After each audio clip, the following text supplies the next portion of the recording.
Hola. Buenos dias. Please, everybody have a seat. It is wonderful to be back in Mexico.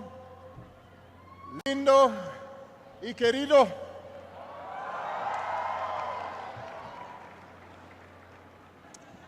I bring with me greetings and friendship of the people of the United States, including tens of millions of proud Mexican Americans. This is my fourth visit to Mexico as president. This is my second visit to this museum. And each time that I come, I've been inspired by your culture and by the beauty of this land, and most of all by the Mexican people. You've been so kind and gracious to me. You've welcomed my wife, Michelle, here to LDF. You've welcomed our daughter Malia and her classmates to Oaxaca. And as a proud father, I have to say that Malia's Spanish is getting very good. It helps that she's smarter than I am. And it's an honor to be back in Mexico City, one of the world's great cities. Es un placer estar entre amigos.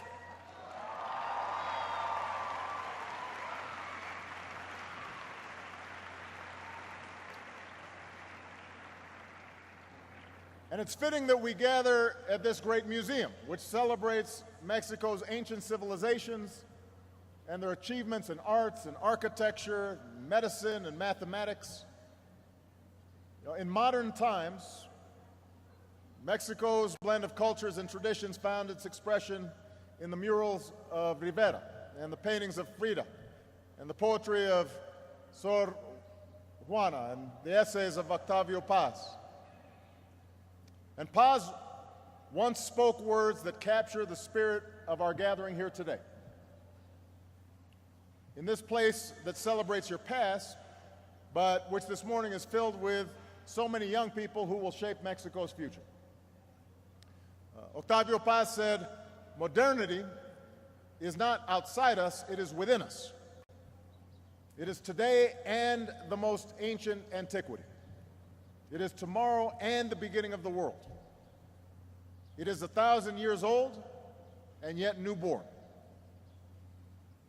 And that's why I wanted this opportunity to speak with all of you today, because you live at the intersection of history that Octavio Paz was referring to. The young people of Mexico, you honor your heritage, thousands of years old, but you're also something new, a nation that's in the process of remaking itself. And as our modern world changes around us, it's the spirit of young people, your optimism and your idealism and your willingness to discard old habits that are no longer working that will drive the world forward. You see the difference between the world as it is and the world as it could be, between old attitudes that stifle progress and the new thinking that allows us to connect and collaborate across cultures. And by the way, that includes how we think about the relationship between Mexico and the United States. Despite all the bonds and the values that we share, despite all the people who claim heritage on both sides, our attitudes sometimes are trapped in old stereotypes. Some Americans only see the Mexico that is depicted in sensational headlines of violence and border crossings. And let's admit it, some Mexicans think that America disrespects Mexico or thinks that America's trying to impose itself on Mexican sovereignty or just wants to wall ourselves off. And in both countries, such distortions create misunderstandings that make it harder for us to move forward together. So I've come to Mexico because I think it's time for us to put the old mindsets aside. It's time to recognize new realities, including the impressive progress of today's Mexico.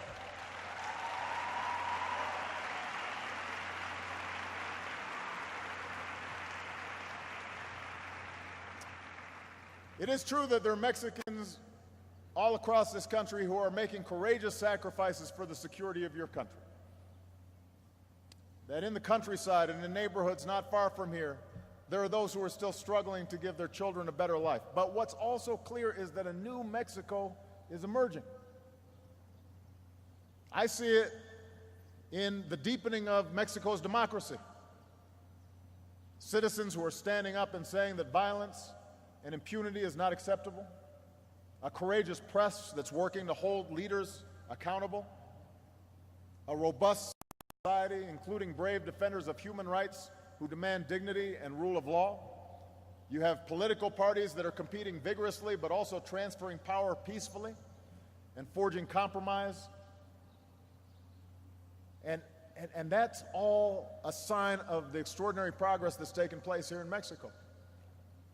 And even though we know that the work of perfecting democracy is never finished, that's true in America, that's true here in Mexico. You go forward knowing the truth that Benito Juarez once spoke. Democracy is the destiny of humanity, and we are seeing that here in Mexico. We're seeing that here in Mexico.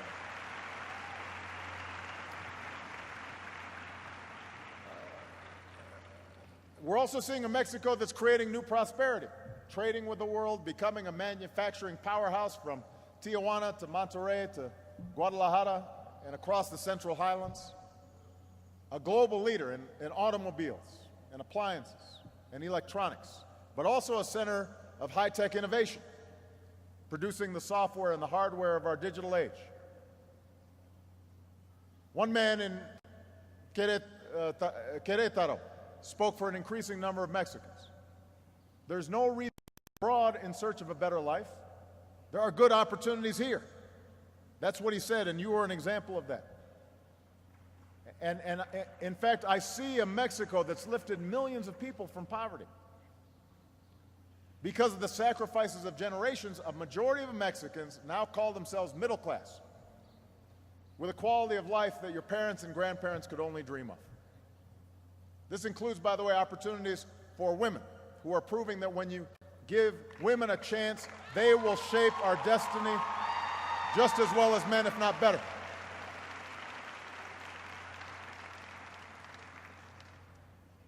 And I also see in Mexico's youth an empowered generation because of technology. I think I see some of you tweeting right now. What's happening?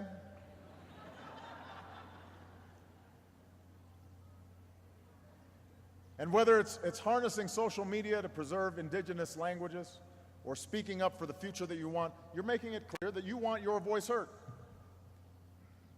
And because of all the dynamic progress that's taking place in Mexico, Mexico's also taking its rightful place in the world, on the world stage. Mexico is standing up for democracy, not just here in Mexico, but throughout the hemisphere. Mexico's sharing expertise with neighbors across the Americas. When they face earthquakes or threats to their citizens or go to the polls to cast their votes, Mexico is there, helping its neighbors. Mexico's joined the ranks of the world's largest economies. It became the first Latin American nation to host the G20. And just as Mexico is being transformed, so are the ties between our two countries. You know, as president, I've been guided by a basic proposition. In this relationship, there's no senior partner or junior partner. We are two equal partners, two sovereign nations. We must work together in mutual interest and mutual respect, and if we do that, both Mexico and the United States will prosper.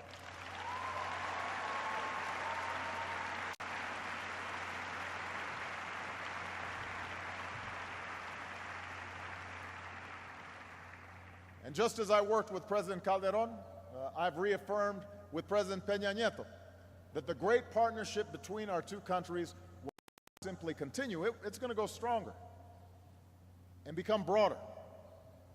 And in my time with President Peña Nieto, I've come to see his deep commitment to Mexico and its future, and we share the belief that as leaders, our guiding mission is to improve the lives of our people. And so we agree that the relationship between our nations must be defined not by the threats that we face, but by the prosperity and the opportunity that we can create together.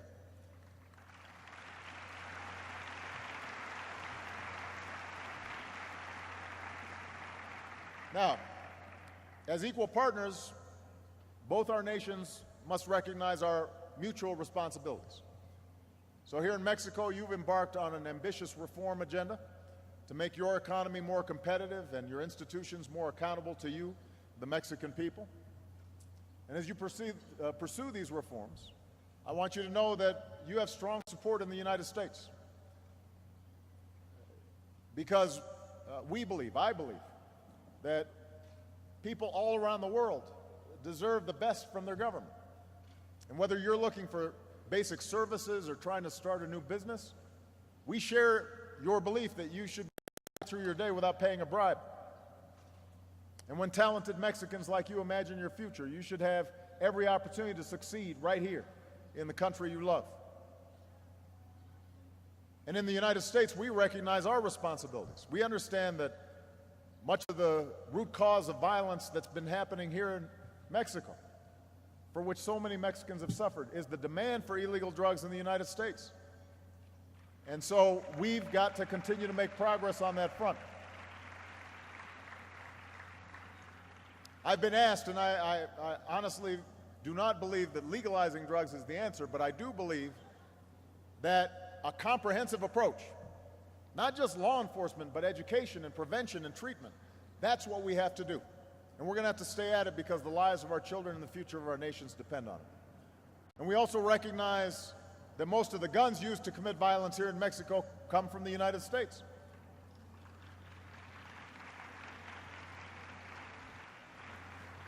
I think many of you know that in America, our Constitution guarantees our individual right to bear arms. And as president, I swore an oath to uphold that right, and I always will. But at the same time, as I've said in the United States, I will continue to do everything in my power to pass common sense reforms that keep guns out of the hands of criminals and dangerous people, that can save lives here in Mexico and back home in the United States. It's the right thing to do.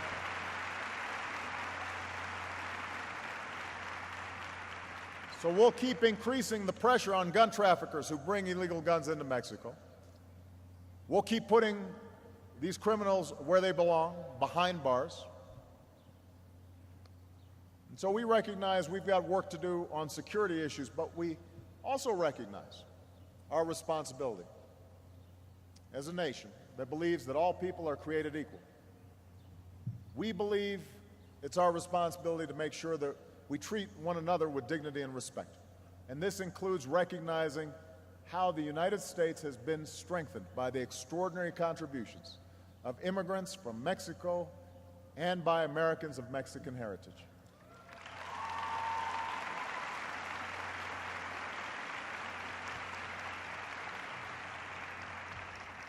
The Mexican Americans enrich our communities, including my hometown of Chicago, where you can walk through neighborhoods like Pilsen, Little Village, La Villita, dotted with murals of Mexican patriots. You can stop at a fonda, you can hear some mariachi, where people are inspired by the deep faith of both our peoples at churches like Our Lady of Guadalupe. And we've got a Chicago in here somewhere. And we're so grateful to Mexican Americans in every segment of our society for teaching our children and running our companies and serving with honor in our military and making breakthroughs in science and standing up for social justice.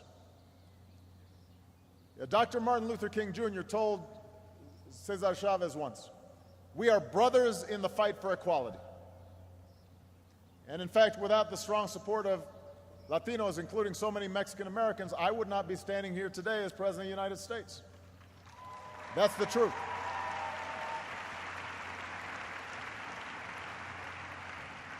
And so given that that is America's heritage, given that we share a border with Mexico,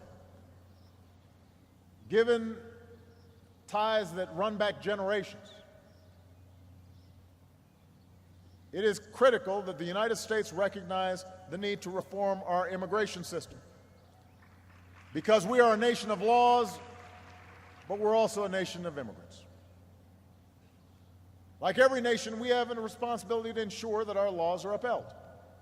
But we also know that as a nation of immigrants, the immigration system we have in the United States right now doesn't reflect our values.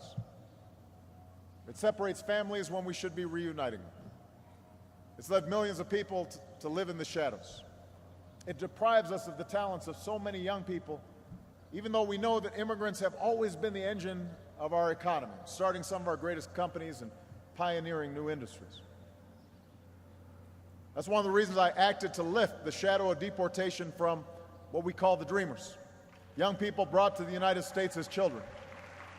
And that's why I'm working with our Congress to pass common sense immigration reform this year. I'm convinced we can get it done.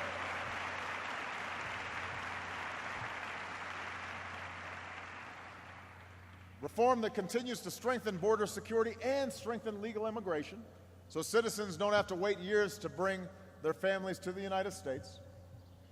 Reform that holds everyone accountable, so immigrants get on the right side of the law and so immigrants are not exploited and abused. And most of all, reform that gives millions of undocumented individuals a pathway to earn their citizenship. And I am optimistic that after years of trying, we are going to get it done this year. I'm absolutely convinced of it.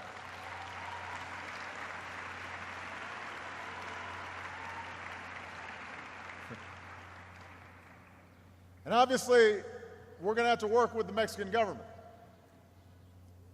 to make sure that we've got a well-regulated border. But I also want to work with the Mexican government because I believe that the long-term solution to the challenge of illegal immigration is a growing and prosperous Mexico that creates more jobs and opportunities for young people here. I agree with the Mexican student who said, I feel like we can reach the same level as anyone in the world. That is absolutely true. And so I firmly believe, juntos podemos lograr más. Together we can achieve more.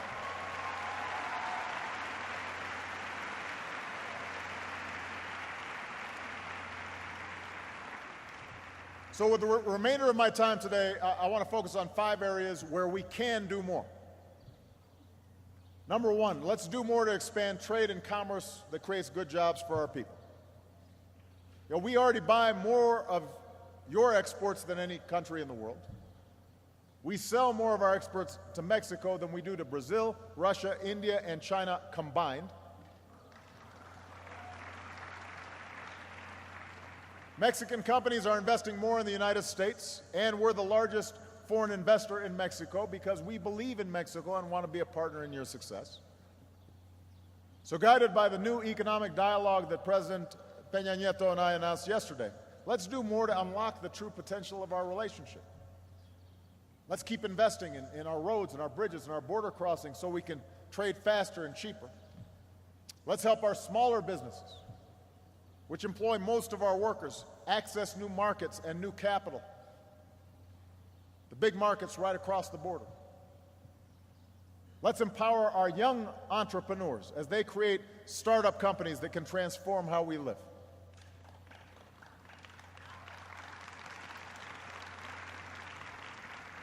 And let's realize the Trans-Pacific Partnership this year so our 2 nations can compete and win in the fast-growing markets of the Asia-Pacific. If the United States and Mexico are working together, we can sell a whole lot of things on the other side of the Pacific Ocean, where the fastest-growing economies are taking off right now. So that's number 1. Number 2, let's not just sell more things to each other, let's build more things together.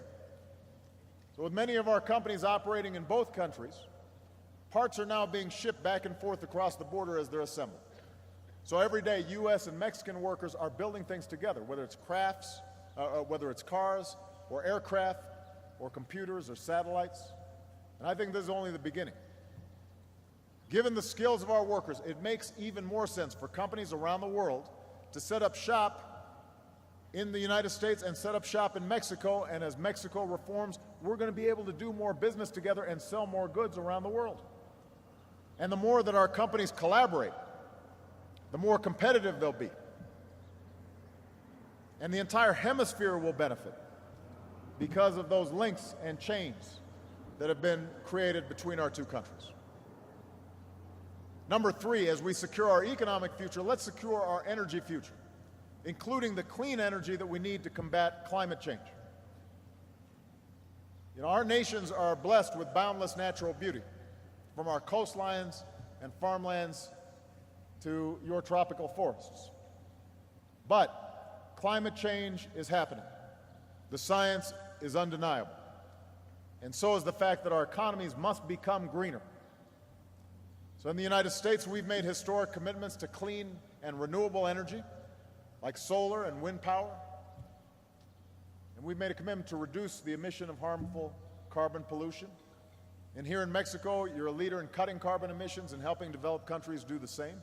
So together, let's keep building new energy partnerships by harnessing all these new sources. And, by the way, creating the good jobs that come with these new technologies. And let's keep investing in green buildings and technologies that make our entire economy more efficient, but also make our planet cleaner and safer for future generations. Number 4, and this part of staying competitive, let's do more together in education so our young people have the knowledge and skills to succeed.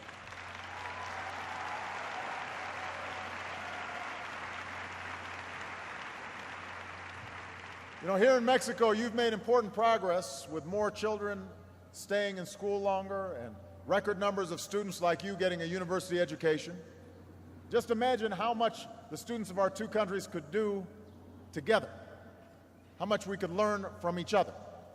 And that's why President Peña Nieto and I announced a new partnership in higher education to encourage more collaboration between our universities and our university students.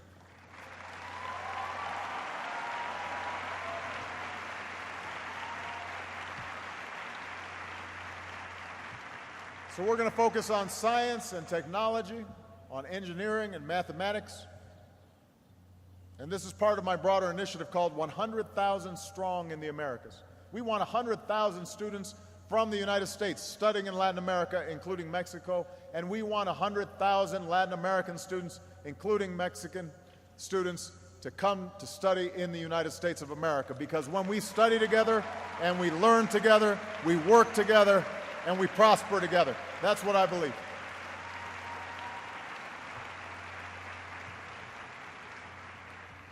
And finally, to help spark prosperity in both our countries, let's truly invest in innovation and research and development together.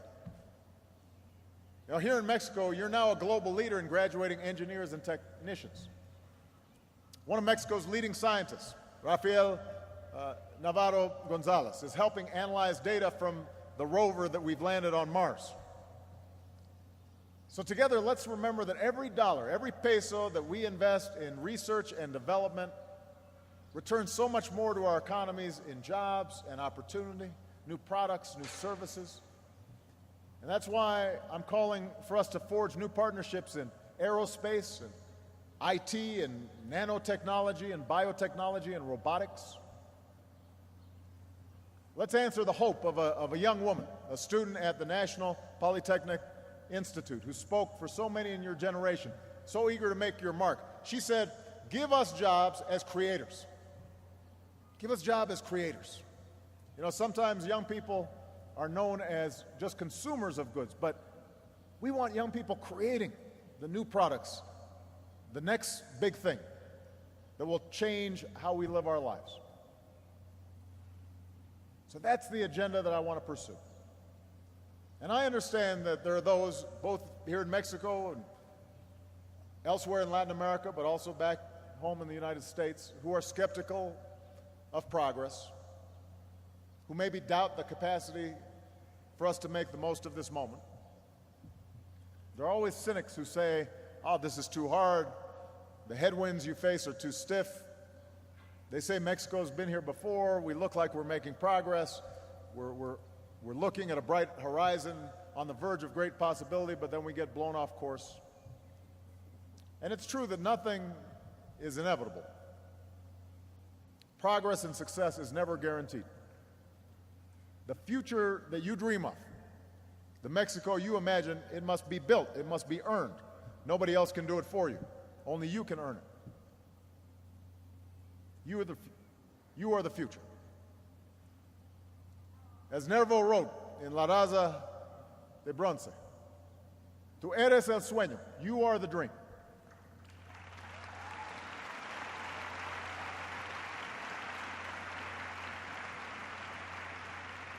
For just as it was patriots who answered the call when Father Hidalgo rang the church bell 2 centuries ago, your lives in a free Mexico are the dream that they imagined.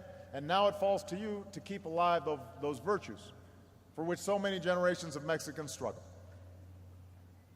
You are the dream that can stand up for justice and human rights and human dignity here at home and around the world.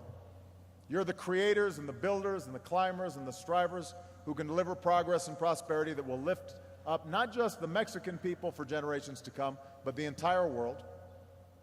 You're the men and women who will push this nation upwards as Mexico assumes its rightful place. As you proudly sing, "In heaven your eternal destiny was written by the finger of God."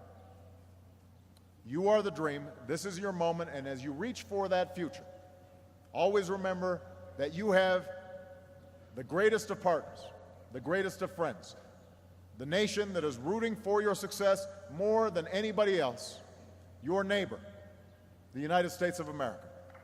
Viva Mexico, viva los Estados Unidos, que Dios los bendiga. Thank you very much.